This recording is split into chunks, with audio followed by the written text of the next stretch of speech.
तो कैसे हो मेरे दोस्तों, राधे राधे आप सबको। I wish you very happy new year और आई रियली होप कि इस साल आप सभी को आपकी डिजायर्ड एम्प्लॉयमेंट मिल जाए। Let's start with the news in a nutshell. सबसे पहले उससे हम पहले एज यूजुअल रिवीजन के बारे में डिस्कस करेंगे। तो आज की वीडियो में हम 2 दिन की डिस्कशन करेंगे, 1 जनवरी एज वेल एज 2 जनवरी। तो सबसे पहले जो न्यूज़ है वो ये है कि India has defeated Pakistan in the finals to win the 11th men's junior hockey Asia cup 2024। तो हमें पता है कि जो हमारे विमेन की जो हॉकी टीम थी वो भी जीती थी। बिहार में एक सिटी थी जहाँ पर वो जीती थी and they had defeated China. So next हम न्यूज़ के बारे में बात करेंगे। Australia's Neale Fraser has recently passed away at the age of 91। He belong to tennis और उन्होंने 19 ग्रैंड स्लैम टाइटल्स जीते हैं। तो that is what makes him very popular and very worthy to be asked in the examination. Next हम बात करेंगे Morgan Stanley has lowered India's GDP for financial year 2025 to 6.3 from 6.7। अगर हम बात करें जो मेन हमारे इकोनॉमी के अंदर जो मेन ऑर्गेनाइजेशन है उसमें से आरबीआई ने लोअर करा है 6.6% और फाइनेंस मिनिस्ट्री ने प्रोजेक्ट किया है 6.5%। नेक्स्ट हम बात करेंगे वर्ल्ड सॉइल डे के बारे में। वर्ल्ड सॉइल डे 2024 जो है वो जो शायद न्यू दिल्ली में हुआ था, उसकी जो थीम है इस बार की वो थी soil is life. Next news is that SBI Mutual Fund has launched the Quant Fund, an open-ended equity scheme designed around a quant-based investing approach. अब अगर आपने म्यूचुअल फंड्स में कभी इन्वेस्ट करा तो आपको पता है कि 2 तरीके के होते हैं, एक होता है ओपन एंडेड और दूसरा होता है क्लोज एंडेड। इनमें क्या फर्क होता है, जो क्लोज एंडेड होता है उसके लिए एक लॉक इन पीरियड हो जाता है। एक बार आपने इन्वेस्ट कर दिया तो फॉर एग्जाम्पल अगर 3 ईयर्स का लॉक इन है तो 3 ईयर्स बाद ही आप विड्रॉ कर पाओगे, बट ओपन एंडेड में आप जो चाहे उस टाइम विड्रॉ करवा पाते हो। नेक्स्ट हम बात करेंगे DIFC और नेस्कॉम के बारे में। नेस्कॉम क्या है? नेस्कॉम इज नेशनल, ये एक एसोसिएशन है for those companies who are in the software as a service sector. जो डबल एस है that is software as a service. तो इन्होंने एक MOU साइन किया है to bolster cross border collaboration in fintech, artificial intelligence and innovation. Next news is that IIT Delhi, Mumbai and Madras has tied up with Hyundai to establish collaborative research in batteries and electrification. अब हम 1 जनवरी की news discuss करेंगे। So index of 8 core industries के बारे में बात करी गई है, तो उसमें थोड़ी सी स्लाइड ग्रोथ देखी गई है 4.3% की। अब ऐसी अगर सिचुएशन है जहाँ पे बहुत ज़्यादा वोलेटिलिटी हम देख रहे हैं, बीट करेंसी की वैल्यू या फिर बीट दी GDP, और अगर बात करी जाए इन्फ्लेशन की भी, इन सारी बहुत ज़्यादा एक वॉलेटाइल हुई पड़ी है पूरी economy, not just Indian economy but पूरा ग्लोब। तो उसके दौरान अगर थोड़ी सी भी हमें ग्रोथ दिख रही है तो that is a very good sign. अब कौन सी 8 कोर इंडस्ट्रीज है, इसको याद करने के लिए एक छोटी सी जो शॉर्ट फॉर्म है वो है CCC फ्रेंस, FRENS। तो यहाँ पर आप याद कर सकते हो, C stand for coal, cement, crude oil, fertilizers, refinery products, then electricity, natural gas and S से स्टील होता है कुल। तो ये सारी 8 इंडस्ट्रीज है। इसमें भी अगर देखा जाए तो सबसे ज़्यादा जो वैल्यू, जो सबसे ज़्यादा वेटेज है वो है हमारे इसकी रिफाइनरी प्रोडक्ट्स की। नेक्स्ट हम बात करेंगे Mahakumbh is going digital with state of the art digital advancements from high tech security measures to digital land allotments and immersive virtual reality experiences. तो जैसे कि आप सबको पता है कि 13 जनवरी से आई गेस 26 फरवरी तक अराउंड 45 डेज के लिए ये एक महाकुंभ ऑर्गेनाइज हो रहा है उत्तर प्रदेश में, प्रयागराज में। एक अलग एक्चुअली डिस्ट्रिक्ट ही बनाया जा रहा है, बिकॉज अगर इतनी ज़्यादा पब्लिक तो खैर उसमें आती है, बट अगर इतने अच्छी तरीके से उसको हम ऑर्गेनाइज कर रहे हैं तो डेफिनेटली एक बहुत ज़्यादा हेल्प मिलती है। अगर आप उसको एक अलग डिस्ट्रिक्ट दे दो तो एक अलग तरीके की उसके लिए सारी सुविधाएं होंगी।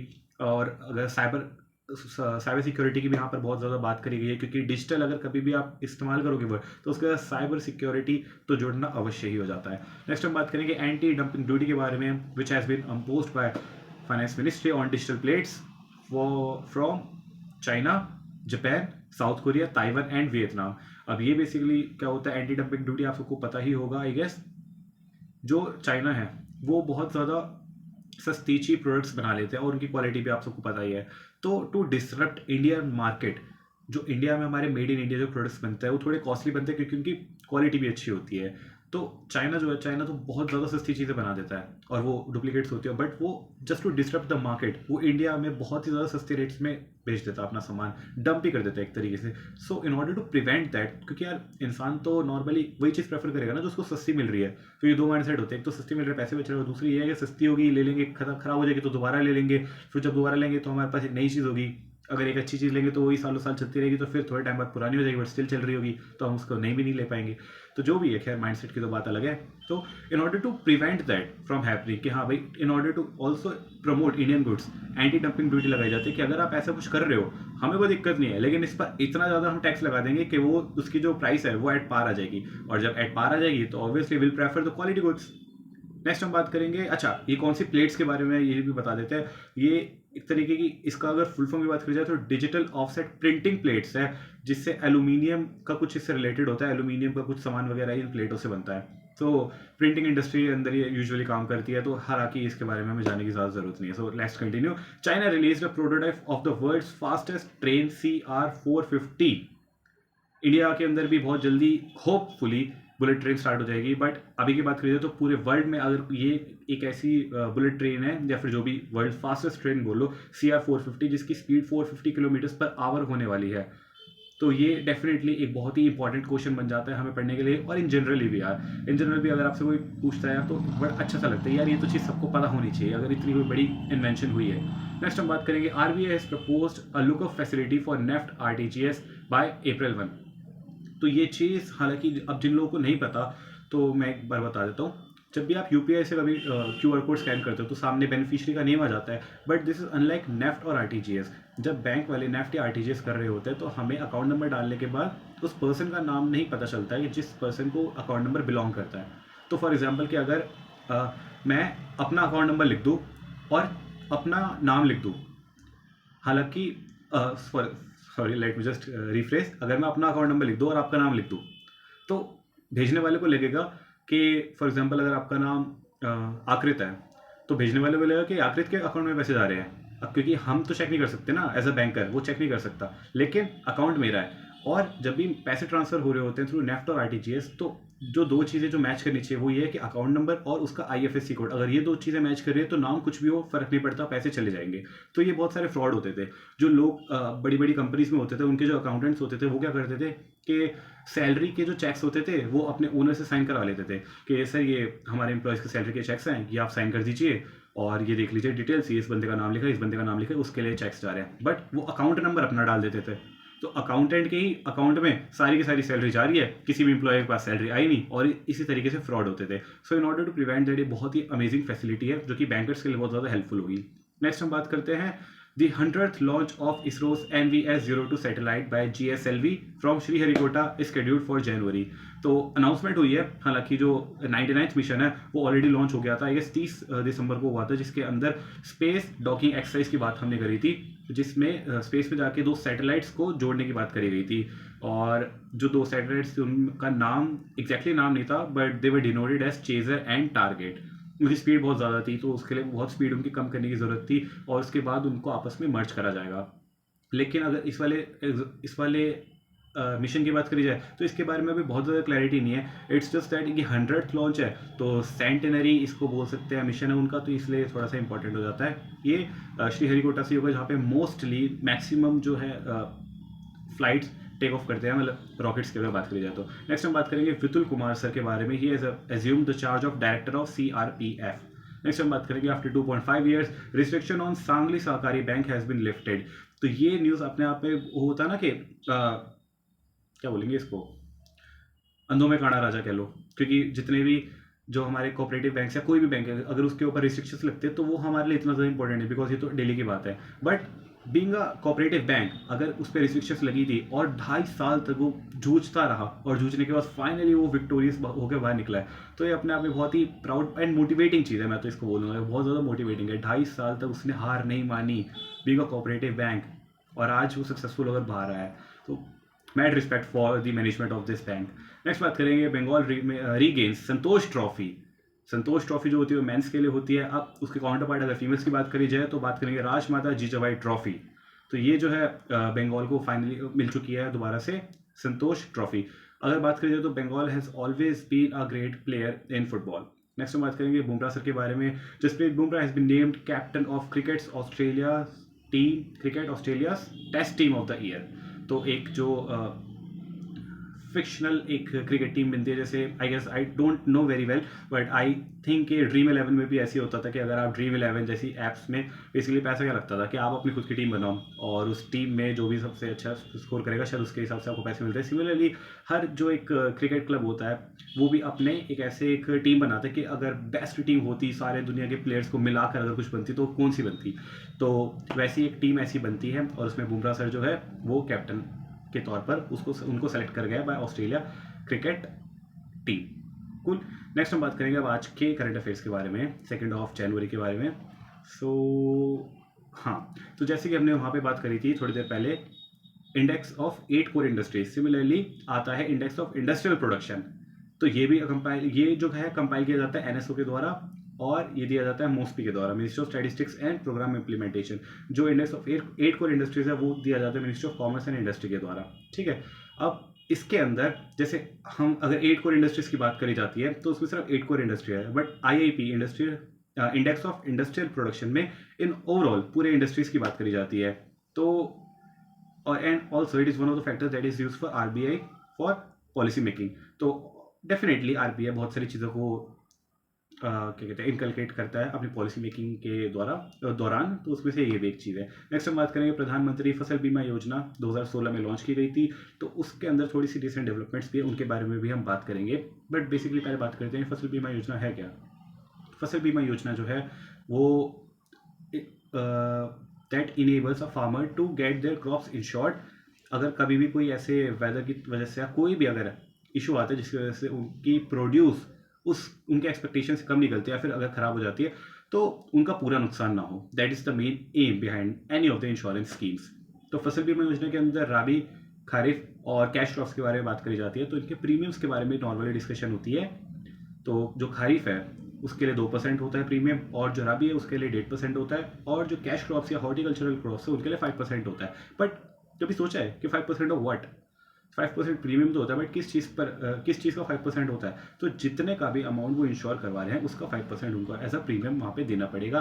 But what really surprise me, और ये मैं आपसे पूछूंगा क्वेश्चन के होमवर्क के रूप में, कि कौन सी कंपनी है जो इनको इंश्योरेंस प्रोवाइड करती है। फॉर एग्जांपल अगर हम प्रधानमंत्री सुरक्षा बीमा योजना की बात करते हैं तो वहाँ पे new India insurance company limited NIACL जो है वो प्रोवाइड करती है इंश्योरेंस, बट जो प्रधानमंत्री जीवन ज्योति बीमा योजना है वो लाइफ इंश्योरेंस कंपनी प्रोवाइड करती है। और एक और कंपनी है जो कि एग्रीकल्चर इंश्योरेंस कंपनी। तो क्या वो कंपनी है जो प्रधानमंत्री फसल बीमा योजना के अंतर इंश्योरेंस प्रोवाइड करती है? सो do let me know that. Next हम बात करेंगे कॉम्प्रहेंसिव इकोनॉमिक पार्टनरशिप एग्रीमेंट के बारे में। अब कॉम्प्रहेंसिव इकोनॉमिक पार्टनरशिप एग्रीमेंट एक चीज़ होती है और एक दूसरी चीज़ होती है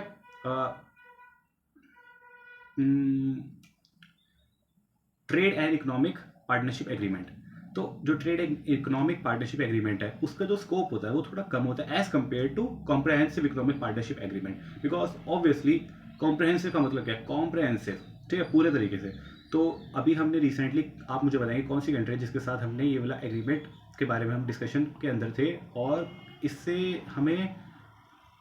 इससे हमारी कौन सी कंट्रीज के साथ टाइज जो स्ट्रॉन्ग होगी। नेक्स्ट हम बात करेंगे organisation of Islamic conference was established in Morocco 1969 के अंदर, जिसका हेडक्वार्टर है जेद्दा सऊदी अरेबिया के अंदर। मोरक्को के बारे में भी हमने रिसेंटली एक न्यूज़ डिस्कस करी थी। अब मोरक्को एग्जैक्टली आता कहाँ पे है? तो मोरक्को आता है अफ्रीका वाले जो कॉन्टिनेंट है नॉर्थ अफ्रीका, उसमें लेफ्ट हैंड साइड पे थोड़ा सा आता है मोरक्को। इसकी अगर कैपिटल की बात करी जाए तो रबट है, और इसकी करेंसी की बात करी जाए तो वो दिरहम है। सिमिलरली सऊदी अरेबिया की बात करी जाए तो सऊदी अरेबिया का जो कैपिटल है वो है रियाल, और उसकी करेंसी जो है वो है रियाल। G20 की अगर बात करी जाए तो G20 is a group of 19 countries and European union की बात करी जाए तो इसके अंदर 27 कंट्रीज आती हैं। और G20 के अंदर सिर्फ कंट्रीज ही नहीं, जो मल्टीलेटरल ऑर्गेनाइजेशंस हैं, मल्टीलेटरल डेवलपमेंट बैंक्स हैं जैसे कि IMF, वर्ल्ड बैंक, ये सभी आते हैं। और अगर बात करी जाए तो इस साल की जो प्रेसिडेंसी है वो होने वाली साउथ अफ्रीका के साथ, और लास्ट ईयर जो थी वो थी ब्राज़ील के साथ, एंड नेक्स्ट ईयर होने वाली USA के साथ। तो इस बार का जो ट्रॉयका है वो ये होने वाला है, Brazil, south Africa and USA। अब बात करते हैं आज की न्यूज़ के बारे में। So Indian navy is set to commission 3 frontline fleet assets, Nilgiri Surat, INS Nilgiri, INS Surat and INS Vaghsheer. इन तीनों को डेवलप किया गया है Mazagon dock ship builders limited के द्वारा। अगर इसकी डिटेल्स के बारे में मुझे लगता है हमें ज़्यादा जानने की ज़रूरत नहीं है। अगर आपको लगता है तो do read the notes given in the Telegram channel the cool school. Next हम बात करेंगे मिनिस्टर ऑफ डिफेंस के बारे में। It has declared 2025 as year of reforms aiming at modernising the arm forces and enhancing their combat readiness. Similarly अगर इसके अंदर भी आपको ज़्यादा डिटेल्स के अंदर जाना है तो आप नोट्स प्रेफर कर लीजिए, बिकॉज मुझे लगता है कि जब वो पढ़ोगे तो एक विजुअल सा आपके दिमाग में आ जाता है कि हाँ ये चीज़ मैंने पढ़ी थी। तो कभी कभी होता है हम याद नहीं कर पाते, बट हमारा माइंड जो है वो रिमेंबर करने को लगता है। जैसे मूवी है ना दृश्यम, दृश्यम का पूरा पॉइंट क्या है, वो चीज़ें आपको ज़्यादा अच्छे से याद रहती है जो आपने देखी हो, क्योंकि उन्होंने और आपने सुनी भी हो, खैर वो भी चीज़ बहुत ज़्यादा याद रखती है, क्योंकि अजय देवगन ने उनको बार बोला था कि हम 3 अक्टूबर को आए थे और अगले दिन चले गए थे, 2 अक्टूबर को आए थे 3 अक्टूबर को चले गए थे। तो जो उन्होंने बोला वो उनके दिमाग के अंदर बैठ गया, लेकिन वो कैसे बैठा, क्योंकि उन्होंने वो देखा भी तो सही। तो सिमिलरली मैं थोड़ा बहुत बता भी देता हूँ इसके बारे में कि जो फोकस एरियाज इसके अंदर वो ये है कि एक जॉइंटनेस और इंटीग्रेशन होनी चाहिए सारी आर्म फोर्सेस के बीच में। तभी तो इंटीग्रेटेड थिएटर कमांड्स होते हैं, जहाँ पे जितने भी 3 हमारी फोर्सेज हैं, 4 फोर्सेज है, वो आपस में मिलती है और उसके बारे में भी कुछ डिस्कशन होती है। इसके अलावा जो इमर्जिंग टेक्नोलॉजीज है हमें उनको भी तो इंटीग्रेट करना है। अब be it cyber security, be it space operations, या फिर artificial intelligence, machine learning, robotics, इन सबको भी तो हमें इनकलकेट करना है। इसके अलावा हमें एक्विजिशन प्रोसेसेस को बहुत ज़्यादा स्ट्रीमलाइन करना है। एक्विजिशन, अगर आपने कोई प्राइवेट जॉब्स में इंटरव्यूज दिए होंगे तो वहाँ पे होता है टैलेंट एक्विजिशन टीम, टैलेंट को एक्वायर करते हैं। यहाँ पे हम डिफेंस में जो हमारे आर्म्स एंड एक्विजिशन आर्म्स जो है उनको एक्वायर करने की बात करेंगे। नेक्स्ट हम बात करेंगे technology transfer and public private partnership. हम ये देख रहे हैं कि अभी मैंने शायद आज ही एक न्यूज़पेपर में देखा था कि जो हमारे न्यूक्लियर जो पावर है उसको भी, उसके अंदर भी प्राइवेट प्लेयर्स को एंट्री देने की बात करी जा रही है, थोड़े शॉर्ट रिएक्टर्स काइंड ऑफ बनाने के लिए। तो इसके बारे में मैंने न्यूज़ में छोटा सा एक चीज़ पढ़ी थी। अब हम बात करेंगे आगे, सिविल मिलिट्री कोऑर्डिनेशन होना चाहिए, राइट, सिविलियंस और मिलिट्री के बीच में कोऑर्डिनेशन होना चाहिए। और क्या है इसमें, डिफेंस एक्सपोर्ट्स हैं, ग्लोबल पार्टनरशिप्स है। डिफेंस एक्सपोर्ट में तो हमें बहुत ज़्यादा आगे और भी ज़्यादा ग्रो करना है, already we are doing very good. तो नेक्स्ट न्यूज़ की तरफ चलते हैं। Shri Amit Shah is to release a book titled Jammu Kashmir and Ladakh through the ages. This book has been presented by ministry of education. Next हम बात करेंगे भुवनेश कुमार सर के बारे में, who will assume the charge of UIDAI's CEO। UIDAI जो है वो 2009 में बना था, और ये जो सक्सीड करने वाला है ये करने वाले अमित अग्रवाल सर को। तो पहले UIDAI के जो CEO थे वो थे अमित अग्रवाल सर। ये चीज़ भी इंपॉर्टेंट है जो कि कभी कभी हमसे पढ़ने में मिस हो जाती है, बट हम एग्जाम्स में देख चुके हैं कि ऐसे क्वेश्चन आते हैं कि हाँ भाई नए लोग तो आए हैं बट इनकी जगह पहले कौन थे, तो अमित अग्रवाल सर हैं। इसके अलावा अगर बात करें तो भुवनेश सर जो हैं वो अभी भी ministry of electronics and information technology के अंदर एज ए सेक्रेटरी काम कर रहे हैं और काम करते रहेंगे। कमाल की बात तो ये UIDAI जो है वो भी ministry of electronics and information technology के अंदर ही आता है, तो उनको काफ़ी ज़्यादा दिक्कत तो नहीं झेलनी पड़ेगी। इसके अलावा अगर बात करी जाए तो UIDAI को जो एक कमेटी थी, Nandan Nilekani committee, basically committee headed by Nandan Nilekani sir, उन्होंने रिकमेंड करा था और उनकी वजह से UIDAI फॉर्म हुआ था। कमाल की बात तो ये है कि UIDAI ने आधार कार्ड बनाया, and Aadhaar card is not a proof of your citizenship. ये चीज़ वहाँ पे लिखी होती है आधार कार्ड में, किसी किसी में लिखी होती है, शायद आपके में ना लिखी हो, बट कभी कभी एक पर्टिकुलर टाइम पे वो जैसे चेंज करते रहते हैं ना अपनी अपीयरेंसेस, उसी तरीके से एक मैंने बहुत सारे ऐसे आधार कार्ड देखे जिसमें लिखा होता है this is not a proof of your citizenship, this is just a proof of your address and it is one of the official valid documents in banks. Next हम बात करेंगे Lokpal days to be celebrated on 16 Jan. Lokpal bill 2014 से force में है और अब इसको बनाया जाएगा 16 जैन में। 16 जैन को आई गेस स्टार्टअप डे भी मनाया जाता है। नेक्स्ट हम बात करेंगे लोकपाल जी के जो लोकपाल जी तो नहीं मतलब क्या ही बोलूँ मैं, जो चेयरपर्सन है लोकपाल के, लोकपाल ऑफ इंडिया के, उनका नाम है जस्टिस अजय मानेकराव खानविलकर सर, ठीक है। एंड इसका स्ट्रक्चर की बात करी जाए तो इसमें एक चेयरपर्सन होते हैं और 6 मेंबर्स होते हैं। नेक्स्ट न्यूज़ की तरफ बढ़ते हैं। Extension of one time special package of 3,500 per metric ton on DAP di ammonium phosphate beyond the nutrient based subsidy. Basically ये जो स्कीम थी ये अभी इस वाले फाइनेंशियल ईयर में खत्म हो जाएगी, बट इसको एक्सटेंड किया गया है नेक्स्ट फाइनेंशियल ईयर तक, विच मीन्स March 31, 2026। अब इसके अंदर अभी जो बेसिकली क्या हो रहा है कि पहले भी इसके अंदर सब्सिडीज मिल रही थी और अभी भी इसके अंदर और ज़्यादा सब्सिडी इंक्रीज करने की बात करी गई है, बिकॉज गवर्नमेंट को ऐसा लगता है कि अगर नहीं करा तो महंगाई बढ़ जाएगी, और ये वो चीज़ें जिसमें महंगाई नहीं बढ़नी चाहिए। तो ओवरऑल अगर देखा जाए तो एक पैकेट जो होगा इसका 40 या 50 रुपये के आसपास का पड़ेगा। और बेसिकली इसका जो पॉइंट है वो ये है कि अभी भी 50 किलो का जो है उसको 1,350 रुपये का ही रेट पे 50 किलो इनको DAP मिल जाए। डायमोनियम फॉस्फेट जो है वो इनको अवेलेबल रहे। इसी वजह से ही जो स्कीम है इसको एक्सटेंड किया जाए और इस पर एक्स्ट्रा सब्सिडीज देने की बात करी गई है। नेक्स्ट हम बात करेंगे प्रधानमंत्री फसल बीमा योजना के बारे में और RWBCIS के बारे में। अब RWBCIS क्या है ये तो मैं खुद भूल गया हूँ इसकी फुल फॉर्म, एक बार इसको देख लेते हैं। Restructured weather based crop insurance scheme. तो जब भी कभी वेदर बहुत ज़्यादा खराब हो जाएगा, उसकी वजह से अगर कभी क्रॉप्स को दिक्कत आ जाए तो उसके लिए ये restructured weather based crop insurance scheme. और जब जैसे मैंने सर्च करा उसी टाइम से सबसे फर्स्ट जो लिंक गूगल पे शो हुई है वो है न्यू इंडिया एश्योरेंस की। तो इससे हमें एक और चीज़ पता चल गई कि जो restructured weather based crop insurance scheme है that is provided by New India Assurance. ठीक है, इसको भी आगे फर्दर एक्सटेंड करने की बात करी गई है और इसका जो कॉर्पस है वो है 824 करोड़ रुपीस।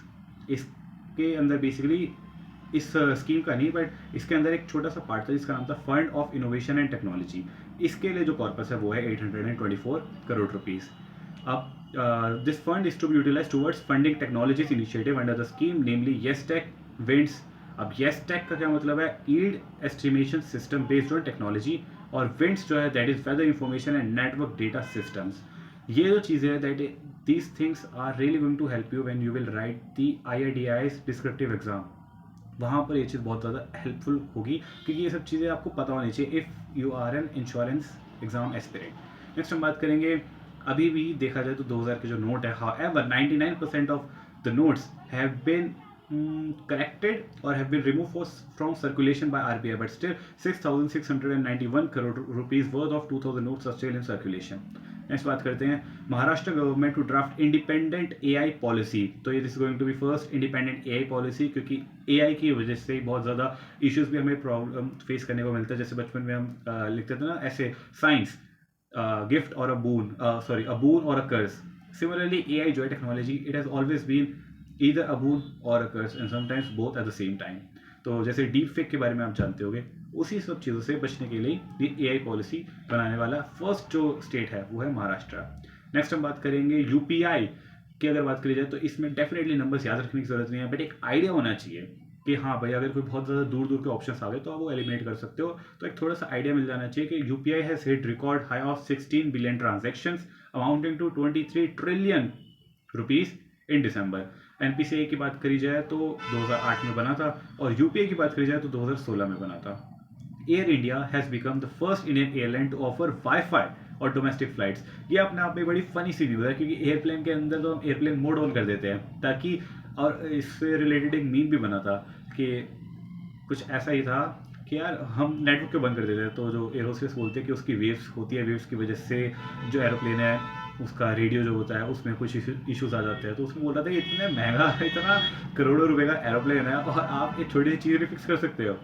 तो ये तभी मेरे को बड़ी फनी चीज़ लगती है। एयर इंडिया की अगर बात करी जाए तो it was founded by JRD Tata sir in 1932। अभी के जो उनके CEO है वो है कैम्पबेल विल्सन सर, और इनके बारे में मैंने पहले भी देखे हैं कुछ क्वेश्चन आते हुए।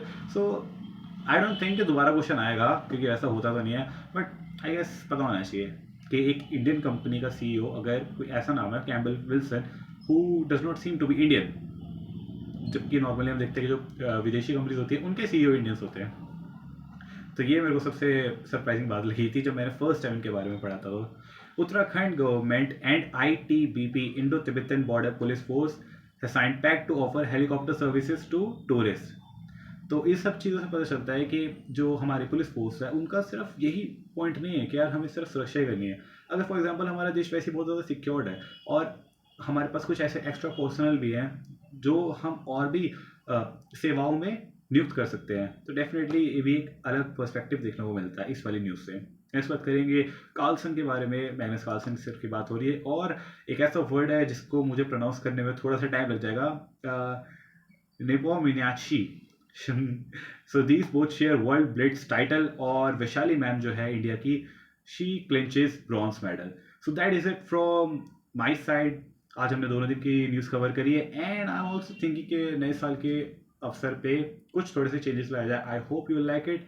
By the way do let me no अगर मैंने कोई चीज़ ऐसी हो जो गलत बोली हो, because I am just in the same pool as you guys. थोड़ा सा बस यही फ़र्क होगा कि I am just doing things that आपको एक दूसरा पॉइंट ऑफ व्यू मिले या कुछ भी एक हल्की फुल्की चीज़ एक्स्ट्रा सीखने को मिल जाए। और अगर मैं आपके अंदर कोई ऐसी चीज़ें जो मैं सीख पाऊँ, so do let me know in the comment section. I will be more then I will be more then thankful to you, I guess. बड़ी सारी चीज़ें दिमाग में चलती रहती है, कई बार मेरे शब्द ही सही से नहीं निकल पाते हैं, सो उसके बारे में भी थोड़ी सी इम्प्रूवमेंट का स्कोप है, और I try my best to deliver even better content from the next time. तब तक के लिए thank you so much for watching and I am proud of you.